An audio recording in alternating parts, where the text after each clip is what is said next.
अनेक बार मांग करने के बावजूद सरकार द्वारा भारत के तत्कालीन वित्त मंत्री और यूके के चांसलर ऑफ एक्सचेकर के बीच हुए पत्राचार को जारी क्यों नहीं किया जा रहा है?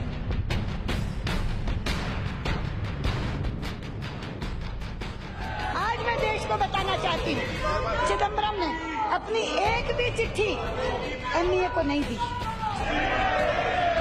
और एनडीए को बाईपास करके वो चिट्ठी लिखते रहे।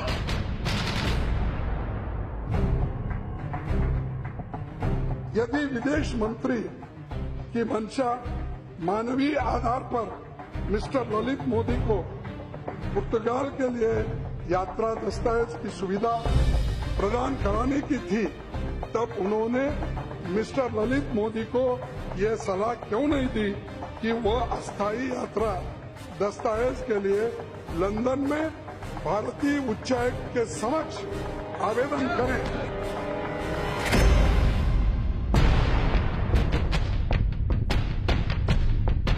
माननीय विदेश मंत्री ने इस बात पर जोर क्यों नहीं दिया कि मिस्टर ललित मोदी को पहले भारत लौटना चाहिए?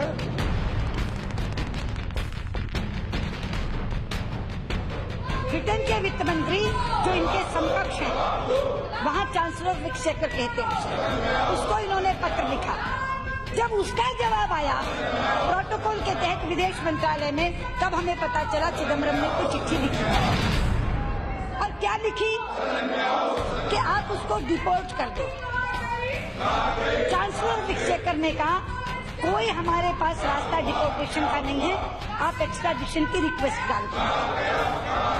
दोबारा फिर चिट्ठी लिख दी कि एक्स्ट्राडिशन नहीं चाहिए, डिपोर्टेशन चाहिए। आप जानती हैं देश की साख कितनी गिरी। चिदम्बरम के चिट्ठी का जवाब तक देना गवारा नहीं समझा वहाँ के वित्त मंत्री ने।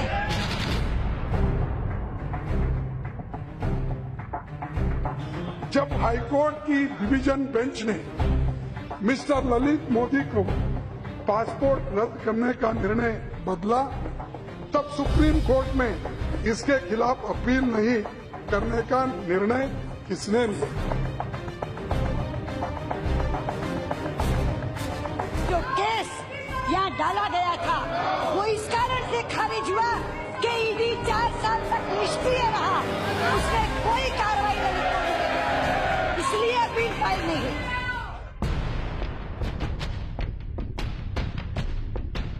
आपके परिवार को ललित मोदी जी पैसा देते हैं, आपके परिवार उनके लीगल अफेयर्स को देखते हैं, उसी समय आप मिनिस्ट्री में उनकी मदद करती हैं।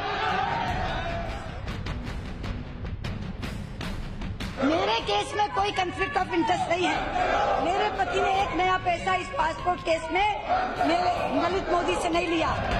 पी चिदम्बरम वकील होते, वित्त मंत्री होते हैं और नलिनी चिदम्बरम को उनका अपना विभाग इनकम टैक्स की तरफ से वकील नियुक्त करता है। और जब राज्यसभा में विषय उठता है, अन्ना डीएमके के एन ज्योति इस विषय को उठाते हैं, तो चिदम्बरम सदन में आकर स्वीकार करते हैं।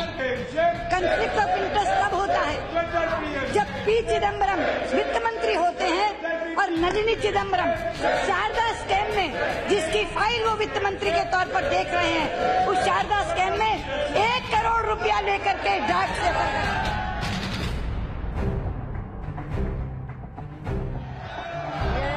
बहुत सारे लोग ह्यूमैनिटेरियन काम करते हैं, आप लोग भी ह्यूमैनिटेरियन काम करते हो, आप भी करते हो। कोई अस्पताल बनाता है, कोई किसी की मदद करता है, मगर सुषमा जी दुनिया में पहली ह्यूमैनिटेरियन है जो छुपकर ह्यूमैनिटेरियन काम करती है। अभी अरुण जी ने बताया कि वो भगोड़ा नहीं था।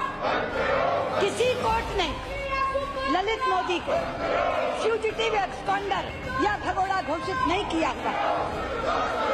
मैं यहाँ के माननीय सांसद, कांग्रेस के उपाध्यक्ष, राष्ट्रीय उपाध्यक्ष राहुल गांधी को कहना चाहती हूँ, आपको बहुत शौक है छुट्टियां मनाने का, 2-2 महीने आप छुट्टियां मनाते हैं। आप जाइए किसी दिन इस बार की छुट्टी में कहीं एकांत में बैठकर अपने परिवार का इतिहास पढ़िए, उन्हें कहिए अकेले में बैठकर क्वाट्रोची से शहरयार्ड तक के सारे काले कारनामे जो उस इतिहास में दर्ज हैं उनको पढ़ें और लौट कर पूछें, मम्मा क्वाट्रोची के उससे हमने कितना पैसा दिया था।